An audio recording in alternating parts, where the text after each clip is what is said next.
O capítulo 19 é mencionado como o capítulo de Maria. Esse é o título de todo o capítulo, certo? Então, de todas as mulheres que já existiram na história da humanidade, Maria é a única mulher citada pelo nome no Alcorão. Nenhuma outra é mencionada assim. E então o bebê Jesus começou a falar. Ele disse que, de fato, eu sou um servo de Deus. Ele costumava fazer pássaros de barro e soprar neles, e os pássaros saíam voando.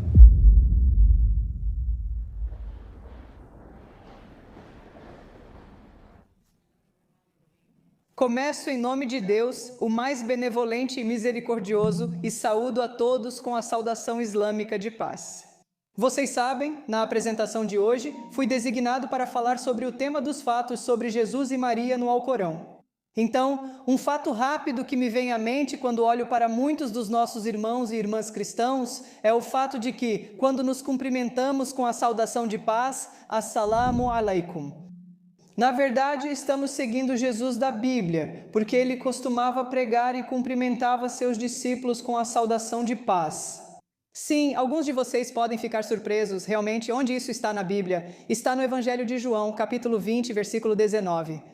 Quando Jesus foi ao cenáculo para encontrar seus discípulos, a primeira coisa que ele disse a eles foi: "A paz esteja com vocês. Tudo bem?" O que o Islã diz sobre Maria e Jesus? Estava conversando com alguns convidados que vieram aqui pela primeira vez e eles querem saber. Quem está aqui pela primeira vez? Levante a mão. Tudo certo, Ibalque, você já esteve aqui. Sim, você já esteve aqui antes. Tudo bem, mas a maioria de vocês veio pela primeira vez.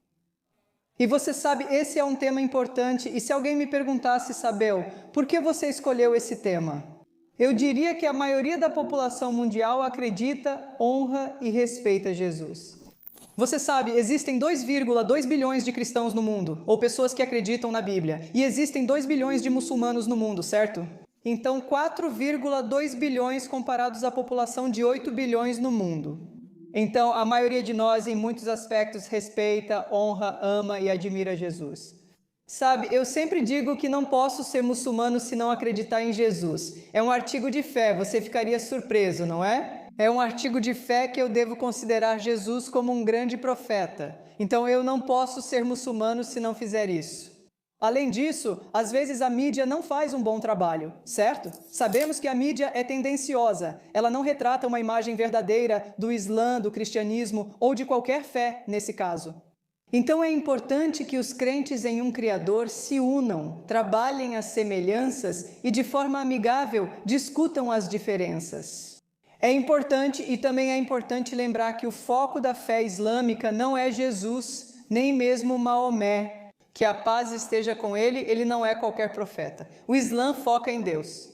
Afirmamos que Deus é o foco e, claro, enviou mensageiros e profetas.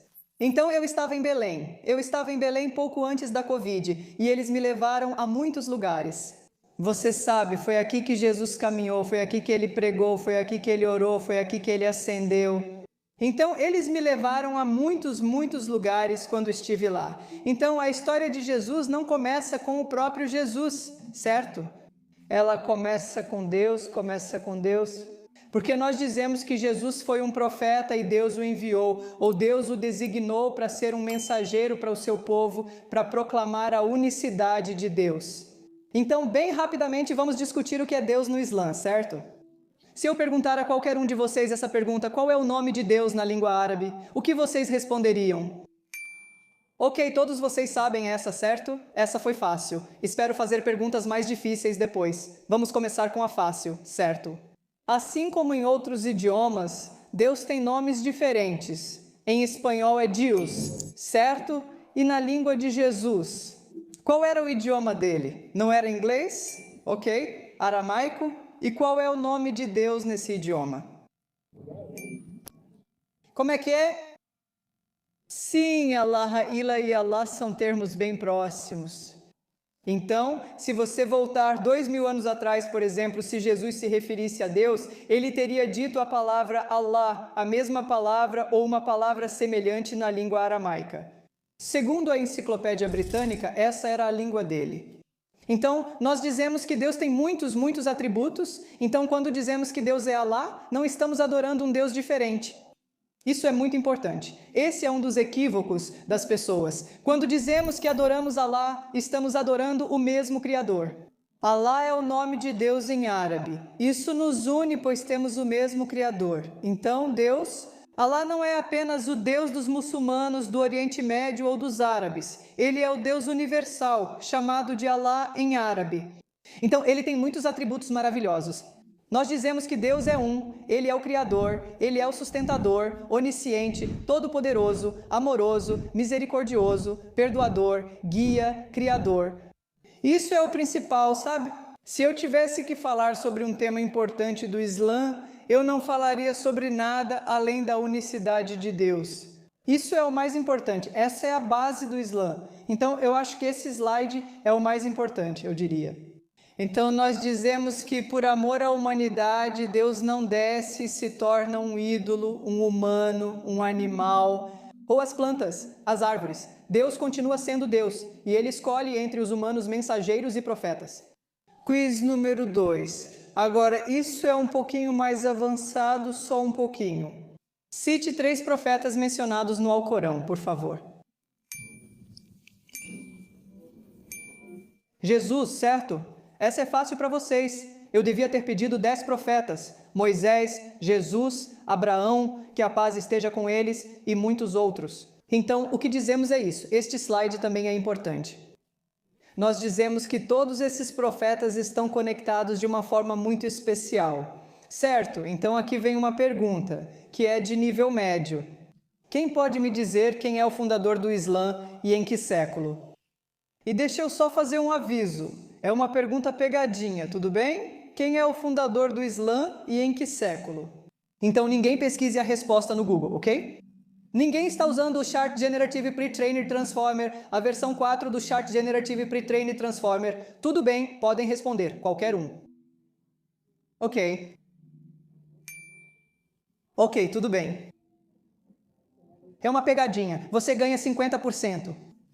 Tudo bem. O motivo de você ganhar 50% é que você fez a segunda parte da pergunta ou a segunda resposta como a resposta correta. Mas o século VI não é a resposta correta, e aqui está o motivo para isso. Nós dizemos que o Islã não tem um fundador. O Islã não foi iniciado em nenhum século.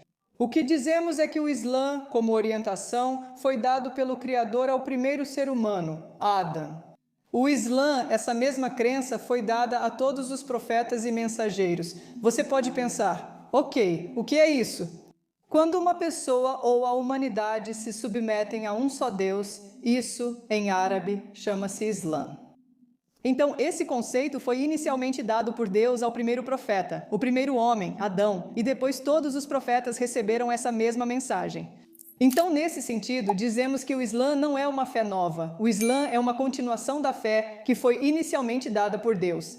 Sabe, sempre digo aos meus amigos cristãos, budistas, hindus e judeus, vocês não acham que a humanidade ficaria confusa se Deus desse diferentes fés a diferentes profetas? Quero dizer, suponha que Deus dissesse, sabe o quê? Essas pessoas neste país, tudo bem adorar ídolos, essas pessoas naquele país, tudo bem, adorem Deus como uma trindade. Todos neste país estão errados. Não há trindade nem adoração de ídolos. Só existe um Deus, monoteísmo absoluto. Jesus não é Deus.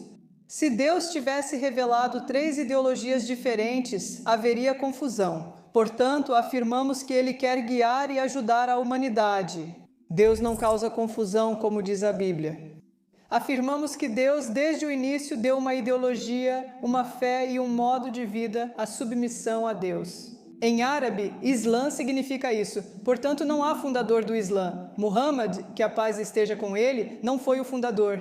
Então, o que aconteceu foi que as pessoas, quando se afastaram desse monoteísmo absoluto e começaram a adorar humanos e ídolos, e os animais, árvores e plantas, a criação, criaram suas próprias crenças.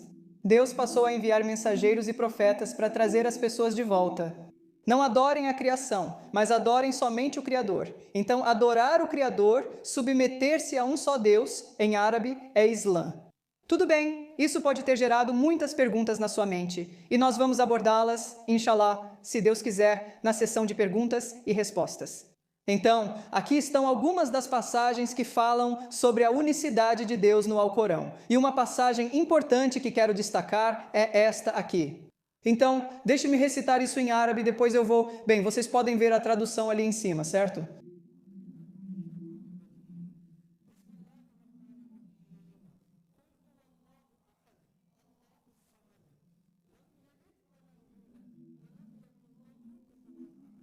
Certo, então nessa passagem Deus está dizendo para dizer que Ele é Allah, um e único. Ele é eterno. Ele é necessário por todos, não gera e não foi gerado, e não há nada semelhante a Ele. Então, se você perguntar a qualquer muçulmano qual é a passagem mais monoteísta do Alcorão, uma delas eles vão dizer é a que eu destaquei e recitei. Deus é único, sem parceiros, eterno e necessário para todos. Ele não é pai de ninguém, e ninguém é filho de Deus, de acordo com a passagem. Depois diz que só Deus possui os atributos em sua perfeição. Mas você vai se surpreender ao descobrir, ou talvez não se surpreenda, passagens semelhantes também estão na Bíblia, certo? Então, uma das passagens na Bíblia que faz alusão à unicidade absoluta de Deus seria o próprio primeiro mandamento dos 10 mandamentos. Tudo bem, então aqui vai uma pergunta de um nível um pouco mais difícil, certo?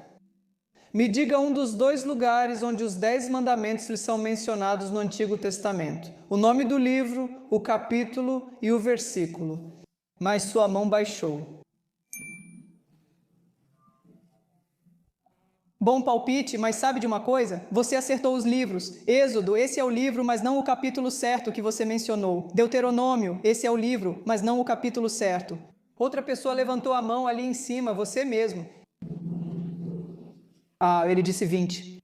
Ah, achei que você tinha dito 1. Qual versículo? Provérbios 1, versículo 1, como você disse. Claro, na verdade, é a partir do versículo 3 em diante. Do 3 até mais ou menos o 7 e em diante. É aí que o primeiro mandamento dos 10 mandamentos é mencionado. O ponto é esse. O primeiro mandamento diz que você não deve ter outro Deus além de mim. E nós concordamos com isso e dizemos que isso está alinhado com a unicidade de Deus que você viu nessas passagens. Certo, então não podemos completar a história de Jesus no Alcorão sem mencionar Maria no Alcorão, certo? Alguns fatos incríveis sobre Maria no Alcorão. Tudo bem, beleza. Mais uma pergunta de quiz, certo? Quantas vezes você acha que Maria é mencionada no Alcorão? 34 vezes. Certo, já que muitas das pessoas nesta mesquita hoje são cristãs. Com que frequência ela aparece no Novo Testamento? 18 vezes, certo?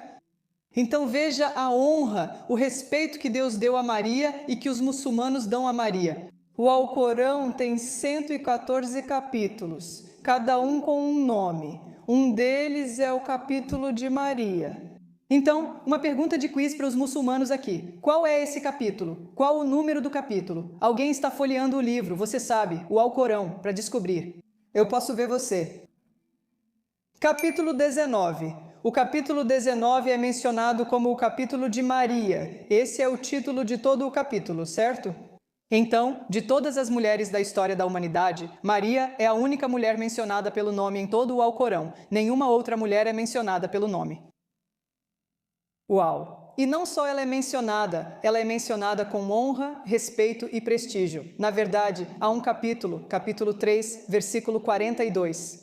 Então, um anjo veio até Maria e o anjo disse: Ó Maria, Deus te escolheu, Deus te purificou e Deus te escolheu acima de todas as mulheres. Você consegue imaginar? Ela foi escolhida acima de todas as mulheres. Essa distinção não foi dada à mãe de Maomé. Que a paz esteja com ele, nem a esposa, filha ou irmã. Essa distinção foi dada a uma senhora.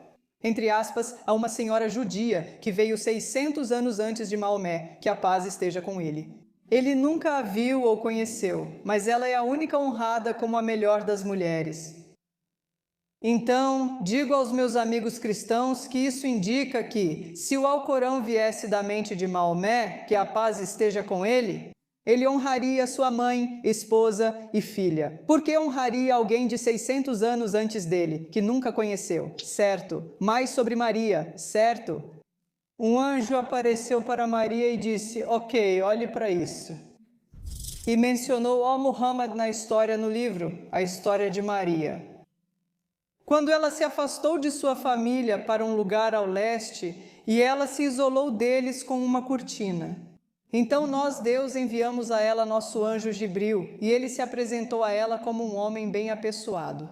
E ela disse: você sabe, de fato, eu busco refúgio no misericordioso contra você. Então me deixe em paz, certo? Quero dizer, imagine se um homem estranho aparece no seu quarto, não é? Você está sozinha, ficou com medo. Me deixe em paz, quem é você? Depois continua, se você teme a Deus.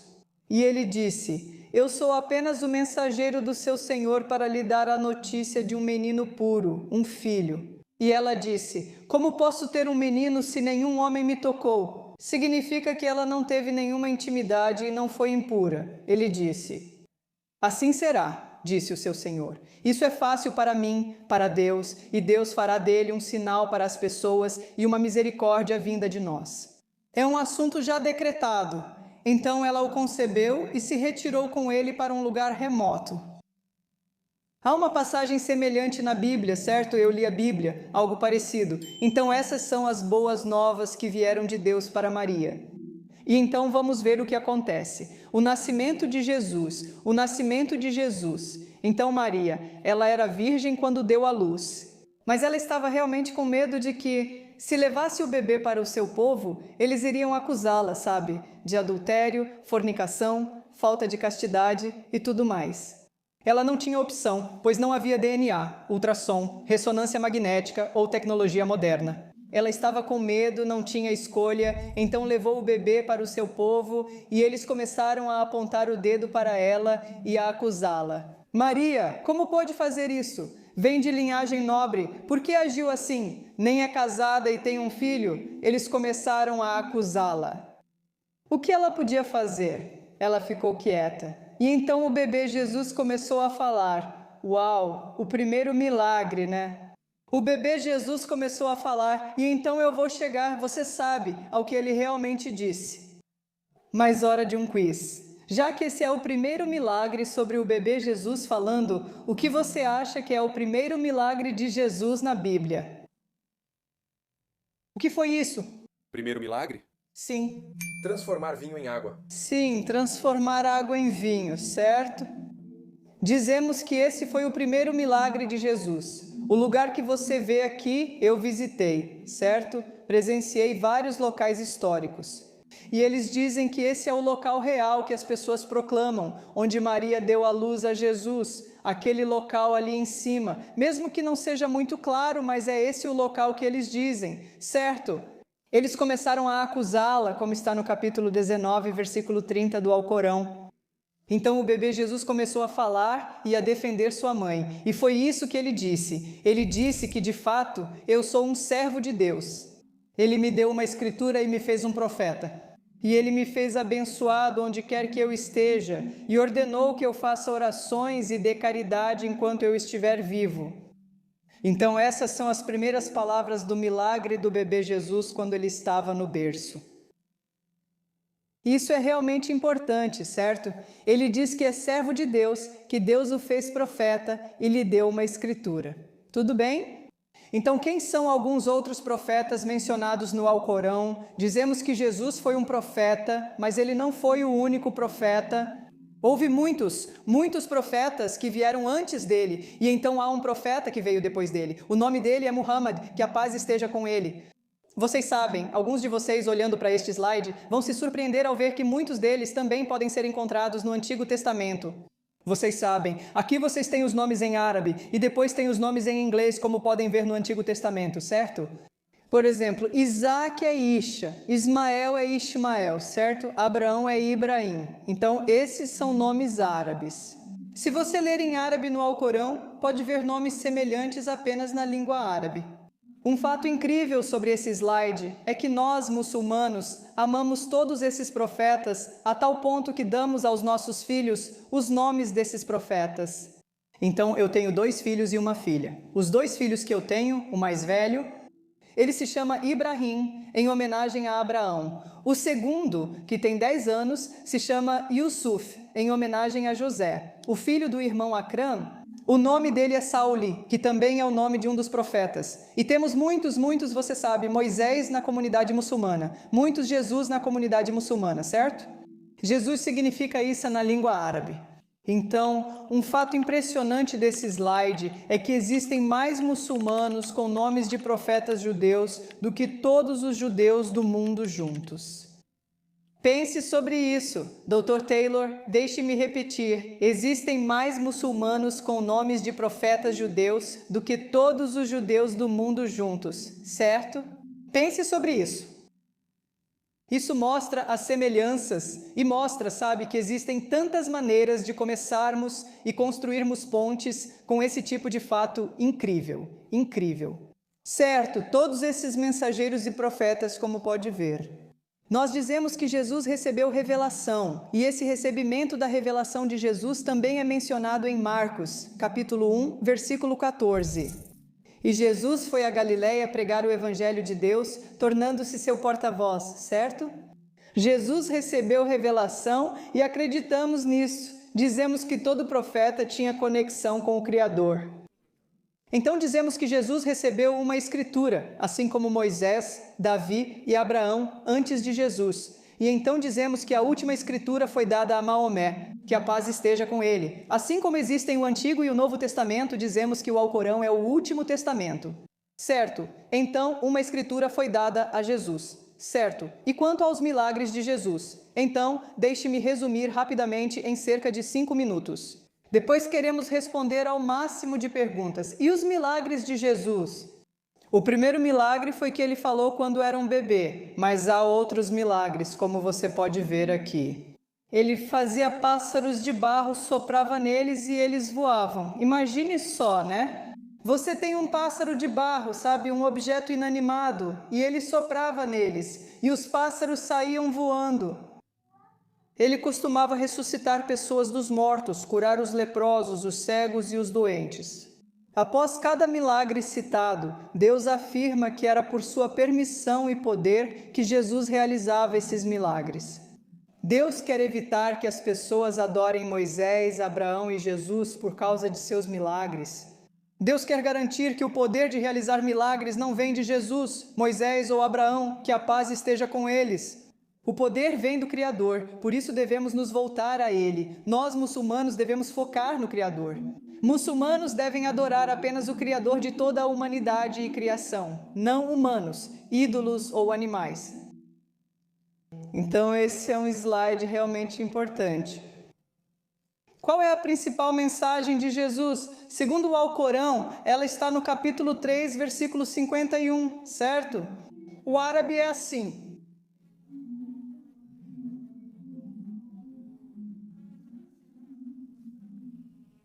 Capítulo 3, versículo 51. Jesus diz que o vosso Senhor é também o meu Senhor. Adorai apenas a Ele. Esse é o caminho reto. Afirmamos que isso segue o que Jesus disse no Evangelho de Marcos, veja lá. Um judeu se aproxima de Jesus e faz a ele uma pergunta de $1 milhão. De todos os mandamentos, qual é o primeiro, o maior de todos os mandamentos, certo? Alguns de vocês talvez se lembrem disso, sabem, quando leem a Bíblia. Em Marcos 12, 28, alguém perguntou, qual é o maior mandamento? E qual você acha que foi a resposta? Meus irmãos e irmãs cristãos que estão aqui, qual foi a resposta de Jesus? O primeiro, o maior de todos os mandamentos. O que ele disse?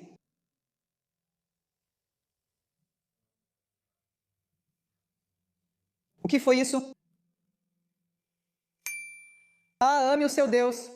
Sim, mas antes disso, Jesus, ele mencionou no versículo 29, Marcos capítulo 12, versículo 29, Jesus disse que ouve, ó Israel, o Senhor nosso Deus é o único. Primeiro, ele disse o Shema, que expressa a unicidade de Deus. Ele segue dizendo, ame a Deus com todo o seu coração, mente, alma e força. Esse é o primeiro mandamento. Assim, ao ser questionado sobre o maior mandamento, Jesus responde, ouve Israel, o Senhor, nosso Deus, é um só. E nós, muçulmanos, dizemos que concordamos com isso 100%, então dizemos que essa foi a primeira mensagem de Jesus. Logo, por volta de 1h30, os muçulmanos vão orar. Ontem, o Dr. Taylor e seus alunos vieram aqui e viram alguns muçulmanos orando. Eu mencionei a eles que os muçulmanos oram de pé, voltados para uma direção, se curvam e se prostram, assim como todos os profetas de Deus faziam. Então, isso é de novo quando fui para Jerusalém, Belém. É um vídeo, eu não vou passar o vídeo, mas no vídeo eles realmente... Então esse é o Jardim do Getsemane. Ali tem uma escultura de Jesus em que ele está realmente orando a Deus, certo? Então como foi que ele orou? De acordo com como os muçulmanos oram? Uma das ações da oração é que nós nos prostramos no chão, adorando um só Deus. Todos os profetas de Deus, até mesmo Jesus, eles costumavam orar assim. Por exemplo, está escrito, olhando para a foto ali, Evangelho de Mateus, capítulo 26, versículo 39. As pessoas estavam vindo atrás dele, certo, para capturá-lo, torturá-lo e matá-lo. Jesus foi para o Jardim do Getsemane. No Jardim do Getsemane, ele estava completamente sozinho. Ele se prostrou, suplicou a Deus e orou a Deus. Enquanto se prostrava, disse: ó Deus, afasta de mim este cálice da morte. Não seja feita a minha vontade, mas a tua.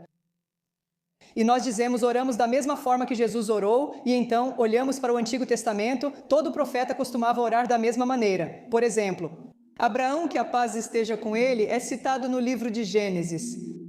Quando uma boa notícia chegou a Abraão, ele se prostrou no chão e começou a orar e agradecer ao Criador. Oramos do mesmo jeito porque seguimos Abraão. Fala sobre Arão e Moisés e seu povo no livro de Números, capítulo 20 e capítulo 40, versículos 6, 7 e em diante. Diz que antes, quando iam ao local de adoração, Moisés, Arão e seu povo se prostravam no chão. Eles oravam ao único Criador. Dizemos que seguimos Moisés, Arão e todos os profetas, então isso também é algo que temos em comum, certo? E então, por fim, dizemos que Jesus foi elevado, Jesus ascendeu. Neste vídeo, mesmo sem mostrar, é como uma grande cúpula com um grande buraco no topo. E então eles dizem, certo? Eles dizem que não há vídeo de Jesus de 2000 anos atrás. Eles dizem que este é o lugar onde Jesus ascendeu ao céu. E nós, como muçulmanos, concordamos com isso. Na verdade, dizemos que não, dizemos... O Alcorão diz no capítulo 4, versículo 157, então isso é sobre a crucificação de Jesus. No Alcorão, diz no capítulo 4, versículo 157, que eles dizem, certo, os inimigos de Jesus, eles se gabam e dizem em sua arrogância. Em sua maneira arrogante, eles dizem que mataram Jesus, o Messias, o filho de Maria, mas Deus está dizendo que eles não o mataram, nem o crucificaram. Foi feito parecer a eles que Jesus foi elevado por Deus, e qualquer um que segue isso não está seguindo nada além de conjecturas. Então este é o local da ascensão de Jesus, que a paz esteja com ele. Como nossos irmãos cristãos, também aguardamos a segunda vinda de Jesus. Podemos detalhar mais na sessão de perguntas e respostas. E por último, mas não menos importante, certo? Um diálogo realmente importante vai acontecer entre Deus e Jesus. Você deve estar se perguntando, que diálogo é esse? O que vai acontecer lá em cima? Um diálogo entre Deus e Jesus. Deixe-me fazer a citação real do Alcorão, em inglês. Então, um dos 6 artigos da fé é que cada pessoa será ressuscitada de volta à vida, e todo ser humano que já viveu, eles estarão diante de Deus, e Deus fará uma avaliação de cada pessoa. Como você viveu sua vida? Qual crença você tinha? Quais ações você realizou? Então, se a pessoa tem a crença certa e boas ações, vai para o paraíso, se não para o inferno. Então Jesus também será trazido diante de Deus, e essa é a conversa que vai acontecer entre Deus e Jesus. Isso está no capítulo 5 do Alcorão, versículo 116, que no dia do juízo, Alá, Deus, dirá que: ó Jesus, filho de Maria, você alguma vez pediu às pessoas para adorarem você e sua mãe como deuses além de Deus? Ele, Jesus, responderá: glória a ti. Como eu poderia dizer algo que não tinha o direito de dizer? Se eu tivesse dito tal coisa, certamente o Senhor saberia. O Senhor sabe o que está oculto em mim, mas eu não sei o que está oculto em ti. De fato, só tu és o conhecedor de tudo o que está oculto. E continua. E Jesus disse: eu nunca lhes disse nada além do que ele me ordenou dizer. Isso significa: adorem a Deus, adorem Alá, meu Senhor e o seu Senhor. E eu fui uma testemunha sobre eles enquanto permaneci entre eles. Mas quando você me levou, você foi a testemunha sobre eles. Você é a testemunha sobre todas as coisas. E esse é o diálogo entre Jesus e o Criador de Jesus. Então, em resumo, é nisso que acreditamos sobre Jesus. Dizemos que ele era um humano, que nasceu de uma mulher. Designado profeta, pregou unicidade de Deus e realizou milagres com permissão divina. Não é Deus, nem parte da Trindade ou Filho de Deus. Mas dizemos que ele é um grande profeta, que ele foi uma criação de Deus. Então, para onde vamos a partir daqui? Para onde vamos, certo? Para onde vamos a partir daqui? Quero dizer, antes do almoço, estou dizendo tudo bem. Antes do almoço. Para onde vamos a partir daqui? Para onde vamos? Sim, temos diferenças, mas ainda mais em comum. Eu li a Bíblia e duvido que muitos aqui tenham lido o Alcorão inteiro. Ao comparar os dois, vejo que há cerca de 60% a 70% de semelhanças. Sim, são, certo? Todos nós acreditamos que existe um Criador, essa é uma semelhança. Acreditamos nos profetas, essa é uma semelhança. Acreditamos nas Escrituras divinas, essa é uma semelhança. Acreditamos nos mandamentos, você sabe, os 10 mandamentos que estão em Êxodo e também em Deuteronômio. Todos eles, a maioria deles, também estão presentes, e ainda mais no Alcorão, espalhados por todo o livro. Essa é uma semelhança. Acreditamos que devemos fazer boas ações, isso é uma semelhança. Acreditamos que há prestação de contas na vida após a morte, isso é uma semelhança. Acreditamos que haverá paraíso e inferno, isso é uma semelhança. Então essas são algumas das semelhanças. Peço que, assim como muitos muçulmanos leem a Bíblia, por favor, leia o Alcorão. Isso é importante para a sua educação, afinal, são cerca de 2 bilhões de muçulmanos. No que eles acreditam, o que os move? Você sabe por que eles agem da maneira que agem, a quem eles adoram? Então, construindo sobre as semelhanças, inshallah, nós dizemos que podemos construir alianças e pontes. Podemos trabalhar juntos para eliminar os problemas comuns da sociedade. Racismo, antissemitismo, islamofobia, a crise da imigração, a violência armada, a crise de homicídios, sabe? A crise do jogo, a crise das drogas. Essas são preocupações comuns para todos nós. Então nós, como irmãos e irmãs, podemos trabalhar juntos apesar das diferenças, temos mais coisas em comum, podemos trabalhar juntos para eliminar e enfrentar esses problemas. Que Deus nos guie e que Deus nos abençoe. Muito obrigado por terem vindo. Obrigado.